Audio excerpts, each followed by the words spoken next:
Si Marcus Smart po yung inbounder, no? Then si Lebron sa right corner, Luke Kennard dito sa may kanto, AR sa top of the key, and Luka naman sa far left wing.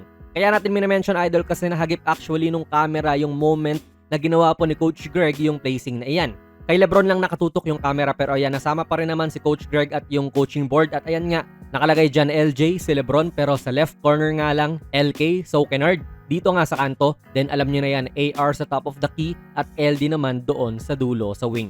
Kaya kung babalikan po natin ang kanilang play, no, ayan nga din po yung placing nila, naka-reverse lang. Ganda rin ito eh. Unang-una ay kita natin yung screening ni AR pati po ni Kennard dyan. Wala pong lituan na nangyari sa depensa ng Orlando, nag-switch lang sila. Sunod naman ang screen ni Lebron kay AR at dito na nga nagulo yung Orlando. Akala kasi nila dito kay AR mapupunta ang bola kasi ang dami na ring clutch na tira nito ngayong season eh. Tapos habang nangyayari nga to sa kanan, itong si Kennard ay may screen na rin para kay Luka. And you can see, napakaraming nangyayari talaga, pero dahil sa pag-double kay AR, ayun, na free up po si Lebron.